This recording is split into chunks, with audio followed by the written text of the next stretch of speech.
Ini adalah kisah nyata yang terjadi di sebuah daerah terpencil, di mana listrik aja masih susah. Jadi listrik itu sudah ada, tapi nyalanya tuh dari jam 6 sore, 6 sore yang udah mulai gelap kan, 6 sore sampai jam 12 malam listrik udah padam. Namun, nggak cuman sampai di situ ya. Listrik ini kadang-kadang dia bisa padam berminggu-minggu. Kadang-kadang juga padamnya tuh sampai 1 bulan, 2 bulan, bahkan berbulan-bulan. Jadi listrik tuh agak susah dan akses kemana-mana juga agak susah ya. Namanya juga daerah terpencil ya. Nah, kemudian si Anita ini lagi hamil tua.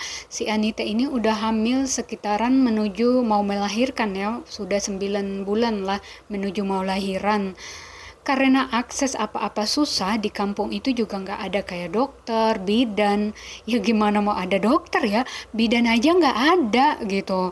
Akhirnya dia hamil itu tanpa melakukan kayak check up, pemeriksaan ke dokter ataupun ke bidan juga enggak sama sekali. Jadi mereka hanya mengandalkan dukun beranak. Jadi mau hamil sampai melahirkan itu mayoritas mereka mengandalkan dukun beranak. Dan si Anita ini sedang hamil anak pertamanya. Jadi ini adalah kehamilan pertamanya, anak pertamanya dari pernikahannya dengan si Asep. Ini nama aku samarin ya, bukan nama yang sebenarnya. Jadi Anita sama Asep ini mereka tinggal bersama orang tuanya si Asep di rumahnya si Asep. Nah, rumah mereka ini sangat dekat dengan kuburan atau pemakaman umum di kampung tersebut. Jadi dari rumah mereka itu udah paling ujung. Nah, biasanya kalau di kampung-kampung itu paling ujung daripada kampung itu adalah pemakaman atau kuburan. Sedangkan hari-hari ini kan lampu tuh listrik udah padam sekitaran 1 atau 2 bulan dan belum nyala-nyala juga gitu loh. Ditambah di kampung yang seperti itu biasanya tuh banyak kuntilanak yang berkeliaran, belum lagi setan-setan yang lainnya. Ya kampung daerah masih sangat horor lah, wajar horor karena kayak listrik nggak masuk, malam tuh gelap, jadi kayak akses keluar masuk pun masih susah, jadi cenderung sepi dan orang-orang yang menganut ilmu hitam juga banyak gitu yang seperti kayak pesugihan, bersekutu dengan jin dan sebagainya. Entah si Anita ini jadi salah satu korbannya, entahlah wallahu alam, gak ada yang tahu ya. Tapi yang pasti di kampung itu setiap kali ada orang hamil mereka itu harus diperketat dengan segala macam perjimatan gitu. Kalau mereka nggak pakai jimat maka mereka akan dibuntuti oleh kuntilanak beserta kawan-kawannya. Nah, kuntilanak-kuntilanak ini konon katanya mereka itu memakan janin. Jadi mereka tuh demen sama janin-janin yang ada di perut ibu-ibu hamil muda maupun yang udah hamil tua. Kata orang nih ya, orang pas lagi hamil kayak gitu, kayak aromanya tuh kecium jauh. Aku nggak tahu ya aroma seperti apa, mungkin kayak dunia-dunia mistis gitu mereka bisa mencium gitu aroma-aroma, mungkin seperti kita lagi masak numis sayur atau numis sambal gitu aromanya kemana-mana, mungkin aroma-aroma semacam itu pula yang dicium-cium sama si jin atau setan-setan ini gitu, setan-setan pemburu janin, setan-setan pemburu ibu-ibu hamil. Akhirnya ya selama si Anita ini mengandung itu biasa aja, si Anita tidak pernah mengalami keluhan sakit atau dan lain-lain sebagainya. Dia hamil normal, kehidupannya sangat normal, dia melakukan aktivitas seperti biasa gitu, semua berjalan normal, tidak ada gejala-gejala tanda-tanda sakit atau bagaimana, nggak ada sama sekali. Akhirnya tibalah waktu di mana si Anita ini mau lahiran. Nah, ketika dia udah sakit perut, keluarganya pun segera pergi memanggil dukun beranak di kampung tersebut yang diandalkan gitu. Biasanya ketika mau melahirkan kayak gini, dukun beranak yang dipanggil itu nggak cuma satu, jadi bisa jadi 1, 2, sampai 3 dukun. Akhirnya dukun-dukun beranak itu pun datanglah ke rumahnya si Anita. Nah, si Anita ini kan sakit perut, jadi si dukun beranak ini kan nungguin, mungkin entah ngasih ya segala macam permantraan dan obat-obatan untuk memperlancarkan lahirannya si Anita ini. Tapi yang jadi masalahnya si Anita ini sakit perut seharian, tapi nggak lahiran-lahiran juga gitu. terus ditungguin sakit perut sampai malam. Nah, ketika udah malam, karena ini udah mau melahirkan seperti itu, kebiasaan warga di situ, caranya mengusir kuntilanak atau setan-setan jin-jin dan sebagainya itu, mereka membakar kayu-kayu bakar yang kayak udah terbawa, yang tenggelam di laut, mengapung di laut, terus nanti terbawa ombak, lalu sampailah ke tepi pantai. Nah, kayu-kayu seperti itu yang diambil terus dijemur, lalu ketika malam mulai tiba, mulai udah menuju maghrib nih, mereka bikin api di sekitaran rumah gitu, terus kayu-kayu yang dari laut tadi itu dibakar, dibuang ke dalam api. Begitu caranya ngusir jin, setan, dan kuntilanak dan kawan-kawan gitu. Jadi suaminya pun terus menyalakan api sepanjang malam dan membakar kayu-kayu dari laut tersebut untuk menghindari setan-setan, jin-jin, kuntilanak dan kawan-kawan nih, kuntilanak dan kawan-kawan yang demen makan bayi-bayi, demen makan janin gitu. Nah, seharian setelah mereka begadang sama si Anita ini sampai pagi, belum lahiran juga. Padahal si Anita tuh udah sakit perut gitu, dia udah sakit perut banget gitu. Sampai pagi Anita nggak melahirkan. Terus hari itu pun sampai malam sama belum lahiran juga, padahal dia udah sakit perut, dukun udah 1 2 3 udah dipanggil orang pintar dari sini dari situ yang bisa dijemput, dibawalah datang orang-orang pintar tersebut untuk membantu lahiran si Anita ini. Tapi masalahnya belum keluar juga tuh bayi gitu.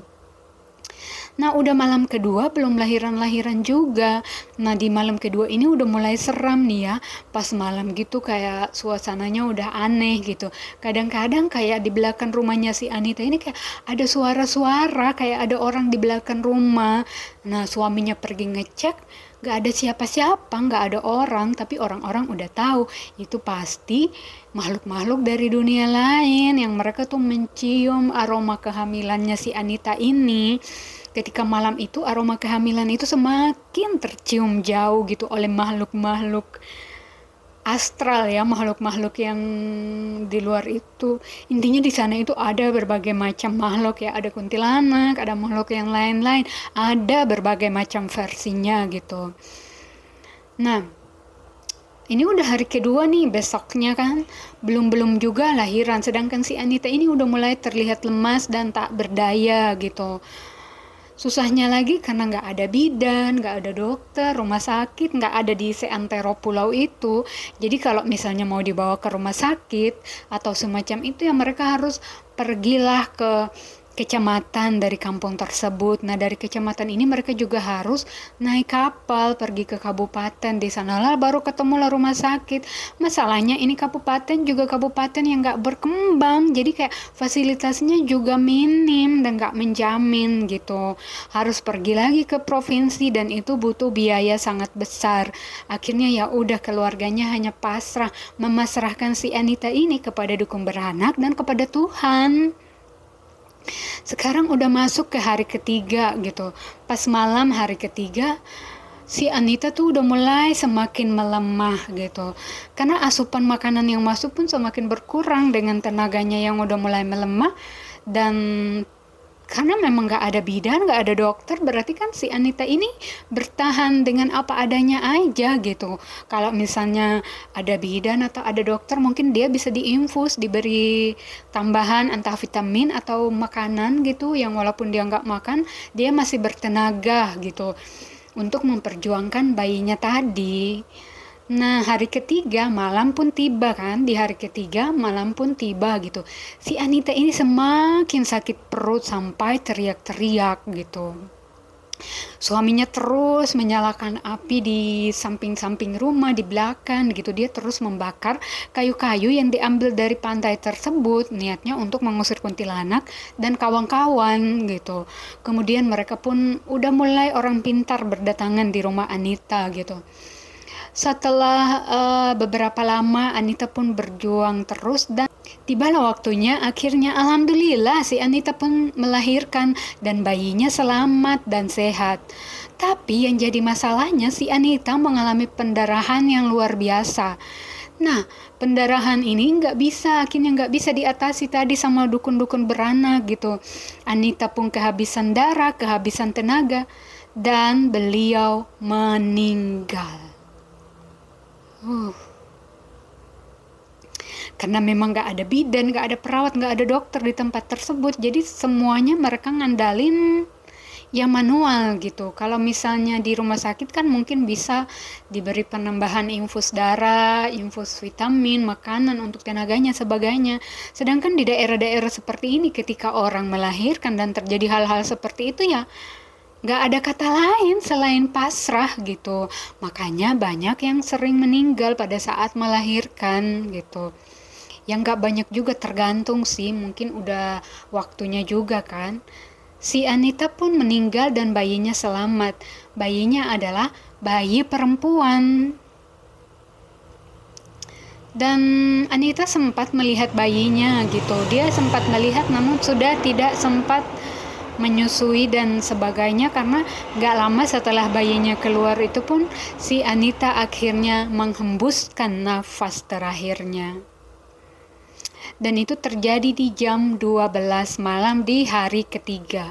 Suami dan keluarga besar si Anita pun sangat terpukul dengan kejadian tersebut. Ya wajarlah mereka sangat bersedia. Apalagi si Anita sama si Asep ini kan baru menikah. Maksudnya pernikahan mereka tuh masih dibilang sangat muda dan ini adalah bayi pertama mereka. Walaupun si Anita akhirnya pergi meninggalkan suami, keluarga, dan anaknya, tapi setidaknya dia masih meninggalkan seorang anak gitu yang masih menjadi pengobat lah untuk kesedihan keluarga dan suaminya.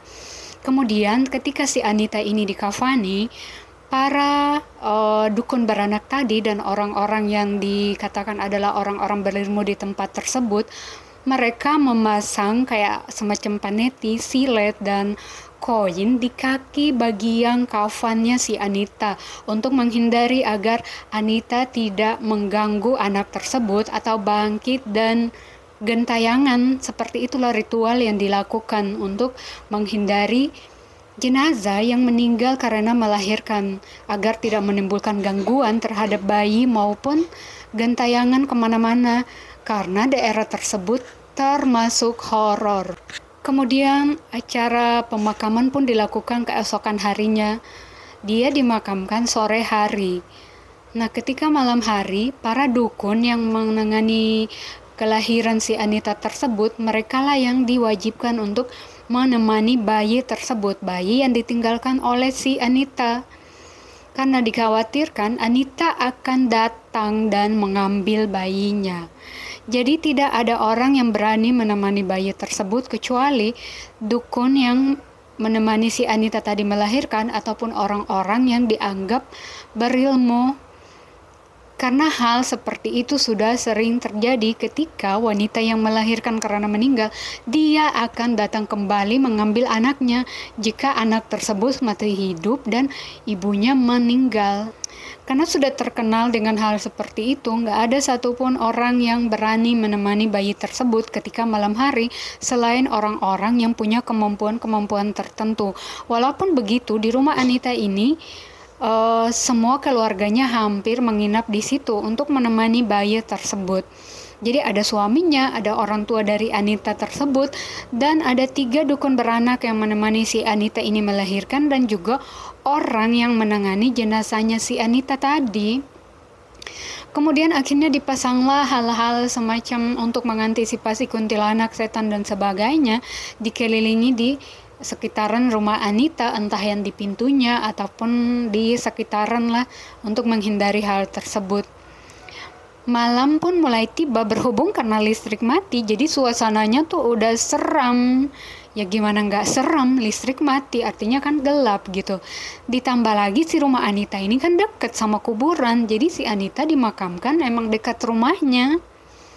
Karena pemakaman itu dekat dengan rumahnya si Anita tersebut. Ya, karena hal itulah menyebabkan tingkat keseraman itu semakin terasa banget. Baru sekitaran jam 8 aja warga-warga di kampung tersebut sudah tidak berani lagi keluar rumah. Karena memang di daerah tersebut itu sudah terkenal dengan orang-orang yang bergentayangan ketika meninggal. Jangankan yang melahirkan, meninggal karena melahirkan. Orang-orang yang meninggal biasa aja biasanya mereka juga bisa gentayangan kemana-mana gitu. Jadi semacam hal-hal seperti itu terjadi karena apa? Daerahnya tanpa listrik. Sebenarnya listriknya ada, cuma keseringan listrik tuh padam. Dan kalau padam juga padamnya tuh lama, nggak seminggu, 2 minggu, kadang berbulan-bulan. Dan hal itulah yang menunjang kayak setan, kuntilanak, semacam itu berkembang biak di daerah tersebut karena mereka suka gelap. Kayak jin apa begitu, mereka cenderung menyukai tempat-tempat yang gelap. Nah, karena kampung itu udah sangat sepi di sekitaran jam 8, udah nggak ada yang berani keluar dan kemana-mana ya. Karena yang paling horor adalah ketika wanita yang meninggal saat melahirkan dan bayinya tuh selamat. Itu sangat horor. Karena mayoritas dari mereka akan datang kembali dan ingin mengambil bayi tersebut. Mereka ingin anaknya, mereka ingin membawa pergi anaknya bersama mereka gitu. Kita kembali lagi ke rumah Anissa ya. Di rumah itu ada suaminya, ada orang tuanya, orang tua dari suaminya maupun orang tua dari si Anita, beserta dukun-dukun beranak dan saudaranya. Terbilang sangat ramai lah di rumah Anissa tersebut. Malam pun semakin larut ya, sekitaran jam 12 malam. Sekitaran jam 12 malam suasana pun semakin horor.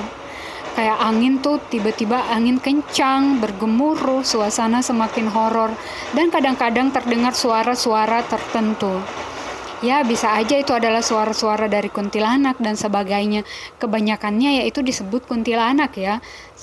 Karena kadang-kadang kuntilanak juga kayak masih bayi-bayi gitu, dia juga demen gitu. Dia nggak cuma demen pada saat wanita yang lagi hamil sama janin, tapi dia masih demen selagi itu masih bayi, masih kayak mau diambil, masih mau digangguin. Terkenal di daerah itu seperti itu. Jadi jam 12 pun tiba kan, suasana semakin horor. Dan orang-orang di rumah ini berkumpul jagain bayi tersebut dan mereka tidak tidur. Mereka sama sekali tidak tidur. Mereka begadang jagain nungguin bayi tersebut. Karena mulai jam 12 menuju ke jam 1, tiba-tiba angin kencang. Setelah angin kencang, gak lama kemudian terdengar ketukan pintu. Tok, tok, tok. Semua orang di dalam rumah pun terdiam. Gak ada satupun yang berani bersuara, tapi mereka sudah tahu kalau itu pasti si Anita datang untuk mengambil bayinya. Bayangin gimana posisi kalian kalau ya jadi orang yang disuruh tidur jagain bayi tersebut. Kalau aku sih udah kabur duluan ya. Gak akan sanggup. Gak lama kemudian suara ketukan itu udah gak ada. Mereka kan diam, gak ada yang menjawab. Setelah selang beberapa menit terdengar lagi tok, tok, tok. Ketukan untuk kedua kalinya. Dan tidak ada satupun yang menjawab. Mereka semua terdiam. Suasana semakin tegang dan horor. Setelah ketukan kedua, akhirnya terdengar lagi ketukan ketiga dari pintu. Tok, tok, tok. Mereka pun semakin hening dan terdiam. Gak ada satupun yang berani menjawab. Setelah ketukan ketiga ini, kalian tahu apa yang terjadi? Si Anita yang sudah meninggal ini, dia gak mengetuk pintu lagi. Tapi dia memanggil. Kan cuma ngetuk-ngetuk aja udah seram nih, apalagi kalau ada suaranya dia manggil. Aduh, gak kebayang gimana orang-orang yang saat itu jagain bayi tersebut ya. Kalau gak kuat ya pasti udah kabur. Lagian mau kabur juga itu sangat gelap ya. Tengah malam, listrik mati, mungkin pilihan terbaik adalah ada di dalam rumah gitu, apapun yang terjadi. Setelah dia mengetuk ketiga kalinya, dia langsung bersuara. Ibu. Ibu, ini aku, Anita. Jadi dia memanggil seperti itu sebanyak 3 kali. Setelah dia ngetok tadi kan, tok, tok, tok, tok, tok, tok, tok, tok, tok. Kemudian dia mulai memanggil, ibu, ibu, ibu, ini aku, Anita. Aku datang mau ngambil anakku. Tolong buka pintunya.